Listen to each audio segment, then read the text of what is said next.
2024 లేదా 25లో డిగ్రీ లేదా బీటెక్ చదివారా? సాఫ్ట్‌వేర్ జాబ్ కోసం ఎదురు చూస్తున్నారా? అయితే కోడ్ జ్ఞాన్ 100 డేస్ కోర్సులో చేరండి, జాబ్ సాధించండి. కేరళ నర్సు నిమిషప్రియ మరణశిక్ష వాయిదా పడింది. దీనికి సంబంధించి మరింత సమాచారం మనం హైకోర్టు అడ్వకేట్ నరేష్ సుంకర్ గారిని అడిగి తెలుసుకుందాం. నమస్తే అండి. నమస్తే అండి. యమన్ ప్రభుత్వం ప్రస్తుతానికైతే మరణశిక్షని వాయిదా వేసినటువంటి సిచ్యుయేషన్. అందరూ కోరుకున్నారు. నిజానికి చెప్పాలంటే ఇండియన్స్ అయితే ముఖ్యంగా ఆమెకి ఏ శిక్ష పడకూడదు, క్షేమంగా ఉండాలని చెప్పేసి కోరుకున్నారు. సో దీన్ని ఎలా చూడాల్సి ఉంటుంది? అంటే ఇది కంటిన్యూ అవుతుందా? ఈ శిక్ష కంటిన్యూ చేస్తారా? లేకపోతే మొత్తానికి రద్దు చేసే అవకాశం ఏమైనా కనిపిస్తుందా? ఒకవేళ రద్దు చేస్తే ఏ కండిషన్స్లో, ఏ సెక్షన్స్తో రద్దు చేసే అవకాశం ఉంటుంది?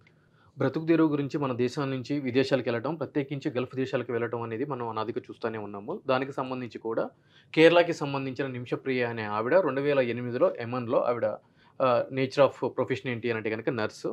సో అక్కడికి వెళ్ళటం జరిగిందండి 2008లో. సో 2017లో ఆమె ఒక క్లినిక్ అనేది అక్కడ ఓపెన్ చేయడం జరిగింది యమన్లో. అక్కడ వాళ్ళ ఒక ఎవరైతే కనుక డిసీజ్డ్ పర్సన్ ఉన్నాడో మెహదీ అని అతని పేరు గల వ్యక్తి, పార్ట్నర్, బిజినెస్ పార్ట్నర్. సో అతను ఈ బిజినెస్ పార్ట్నర్ అనే వంకతోటి ఈమె యొక్క పాస్పోర్టు బలవంతంగా లాక్కొని అతని దగ్గర పెట్టి ఇవ్వకపోవడము, ఈమెను సెక్సువల్ అబ్యూస్ చేయడము, ఈ విధంగా తరచూ చేయడం చేత ఈమె ఏం చేసింది అని అంటే కనుక 2017లో అక్కడి ప్రభుత్వం యొక్క కథనం ప్రకారం లోకల్ కోర్టు విధించిన శిక్ష ప్రకారం ఏంటి అంటే కనుక సెడిషన్స్, కొన్ని మత్తు పదార్థాలు అనేవి తన యొక్క పార్ట్నర్కి ఇచ్చి అతన్ని చావడానికి కారణమయ్యింది అని చెప్పి ఈమె యొక్క ప్రధాన అభియోగం. దానికి సంబంధించి అక్కడి ప్రభుత్వము, అక్కడి లోకల్ కోర్టు ఆమెకి మరణశిక్ష అనేది విధించడం జరిగిందండి. సో దానికి సంబంధించి 2018 నుంచి కూడా ఆమె యమన్లో అక్కడ జైల్లో అనేది ఉండటం జరిగింది.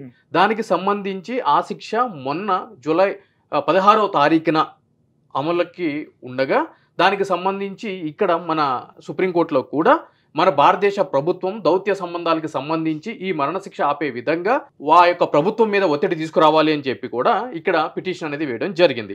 దానికి సంబంధించి కేంద్ర ప్రభుత్వము క్లియర్గా చెప్పింది ఏంటి అంటే కనుక సుప్రీంకోర్టుకి, దౌత్య విభాగంలో భాగంగా మా చేతనైనంతా కూడా మేము మాట్లాడాము, కానీ మా చేతుల్లో ఏమీ లేదు. అక్కడ ఏదైతే కనుక ఇన్సిడెంట్ ఉందో, కేసు ఉందో, ఒక గ్రేవ్ ఎలిగేషన్స్ అనేవి ఉండటం చేత ఈ దౌత్య సంబంధం పరంగా చేసేది ఏమీ లేదు. ఉంటే ఓన్లీ ఉన్న ఒకే ఒక ఆప్షన్ ఏంటి అంటే కనుక బ్లడ్ మనీ.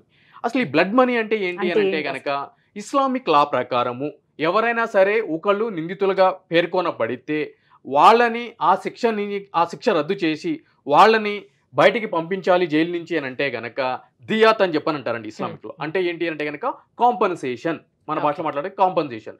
అంటే ఎవరైతే కనుక వ్యక్తి మరణించాడో ఆ మరణించిన వ్యక్తి యొక్క కుటుంబంలోని అందరి సభ్యులు కూడా మీరు ఇచ్చే కాంపన్సేషన్ తీసుకోవడానికి సిద్ధంగా ఉండి సదరు నిందితుడు లేదంటే కనుక నిందితురాలకి శిక్ష పడకుండా ఉండటానికి మేము మా యొక్క సమ్మతి తెలియచేస్తున్నాము అని చెప్పి సదరు ప్రభుత్వానికి ఇచ్చే అంగీకారం అనేది దియాత్గా మనం చెప్పబడుతుంది. So that is called blood money. So అదొక్కటే ఆప్షన్ ఉంది అని చెప్పి కూడా చెప్పడం జరిగింది. అయితే అందరూ కూడా ఇక ఈ మరణశిక్షని ఆపలేరు, ఇది మరణశిక్ష ఖాయము అని చెప్పుకున్న క్రమంలో మరణశిక్షని అక్కడ ప్రభుత్వము వాయిదా వేయడం జరిగింది.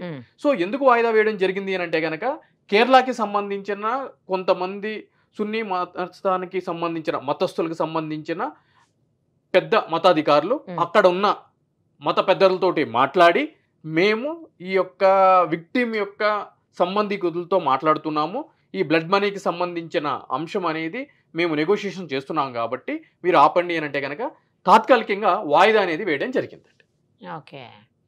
సో ఎలా అంటే రేపు ఒకవేళ అది ఓకే అయితే ఈమెకి ఇంకా మరణశిక్ష ఉండదు, అయిపోతుంది. ఒకవేళ అది ఒప్పుకోలేదు అంటే మళ్ళీ కంటిన్యూ చేస్తారా అని ఇంకో డేట్ ఇచ్చి మళ్ళీ కంటిన్యూ చేస్తారా? 100% కంటిన్యూ చేస్తారు. ఇక్కడ ఉన్న ఇంకొక ఇబ్బంది ఏంటి అంటే కనుక ఇస్లామిక్ లా ప్రకారము కుటుంబంలో ఉన్న అందరు వ్యక్తులు ఒప్పుకోవాలి. ఓహో. ఆ కాంపన్సేషన్కి ఒక వ్యక్తి కాదు. అంటే ఇప్పుడు వాళ్ళ తమ్ముడు, మనం ఇంటర్నేషనల్ మీడియా కథనాలు మనం చూసుకున్నట్లయితే కనుక ఎవరైతే కనుక విక్టిమ్ చనిపోయిన వ్యక్తి ఉన్నాడో అతని యొక్క తమ్ముడు, మేము ఎటువంటి బ్లడ్ మనీకి అంగీకరించలేదు, మాకు న్యాయం జరగాలి, మాకు ఈ ప్రతీకార రూపంలో ఈమెకి మరణశిక్ష విధించడం అనేదే తగిన శాస్తి అని చెప్పి చెప్పడం జరుగుతుంది. సో కుటుంబంలో ఏ ఒక్క వ్యక్తి ముందుకు వచ్చి ఒప్పుకుని మిగిలిన వ్యక్తులు ఒప్పుకోకపోయినా కూడా అది ముందుకు వెళ్ళటం అనేది జరగదు. ఇప్పుడు ఈమెను అంటే సెక్సువల్గా కూడా అబ్యూస్ చేశారు అని అంటున్నారు కదండి. మరి అది ప్రూవ్ అయినటువంటి క్రమంలో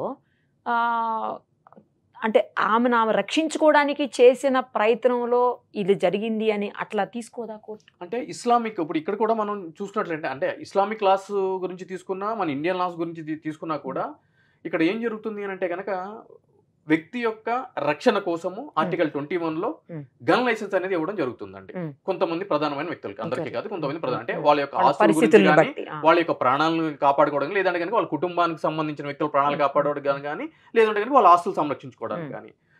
ఫర్ ఎగ్జాంపుల్ ఒక అర్ధరాత్రి ఒక దొంగ ఇంట్లో పడి దోచుకోవడానికి ప్రయత్నిస్తున్నప్పుడు ఆ యొక్క ఇంటి యజమాని తనకున్న లైసెన్స్ రివాల్వర్ తోటి ఆ యొక్క దొంగని కాల్చి చంపాడు అనుకోండి, అది మర్డర్ కేసు అవుతుంది.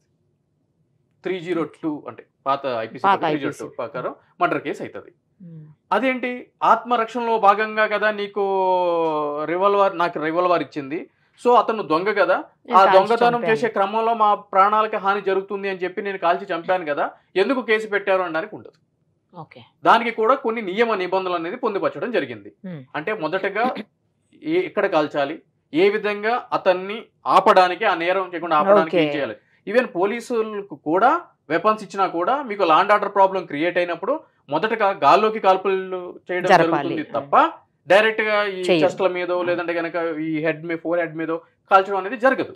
సో ఇటువంటిది తీసుకున్నట్లయితే కనుక అక్కడ కూడా అటువంటి హెరాస్మెంట్ కి సంబంధించి ఏదైనా కూడా ఉన్నా కూడా Islamic laws compare to other laws చాలా టఫ్ గా ఉండటం జరుగుతుంది.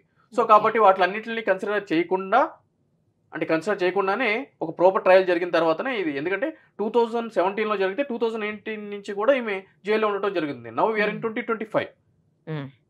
సో ఒక ఎలాబరేటెడ్ ట్రయల్ అంటే అప్పటి నుంచి కూడా ఈమెకు సంబంధించిన తల్లిదండ్రులు కానీ, అదేవిధంగా భర్త కానీ, వీళ్ళందరూ కూడా కొంతమంది అడ్వకేట్స్లు కానీ, అదేవిధంగా ఈ మతానికి సంబంధించిన పెద్దలు కానీ ప్రయత్నాలు జరుగుతూనే ఉన్నాయి.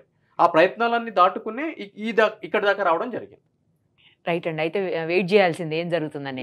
ఆ బ్లడ్ మనీ ఇష్యూ ఏమైనా సక్సెస్ అయితే బయటకు వస్తారు, లేదు అంటే కనుక ఇస్లామిక్ మీరు అన్నట్టు ఇస్లామిక్స్ మనలాగా ఉండవేమో, కొంచెం స్ట్రిక్ట్ గా ఉంటాయి కదా, చాలా దారుణంగా ఉంటాయి. దట్టు ఏంటి అంటే కనుక అక్కడ డెమోక్రసీ అనే కాకుండా వాళ్ళ యొక్క రాజులు, ఆ మతానికి సంబంధించిన పెద్దలు ఆ యొక్క దేశాన్ని పాలించడం జరుగుతుంది. సో వాళ్ళ కన్సర్న్లో మాత్రమే లాస్, అంటే వాళ్ళకి కావాల్సిన లాస్ కూడా మనలాగా అసెంబ్లీస్ లో బిల్స్ పెట్టి పాస్ చేసి ప్రెసిడెంట్ ఆఫ్ ఇండియాకి పంపించి ఆ విధంగా ఉండదండి. రాజు ఏది చెప్తే అదే శాసనం కింద తీసుకుంటారు. లెట్ us see అండి. Thank you so much. Suman టీవీలో మీ పర్సనల్ అండ్ బిజినెస్ ప్రమోషన్స్ కోసం కింది నెంబర్కి కాంటాక్ట్ చేయండి.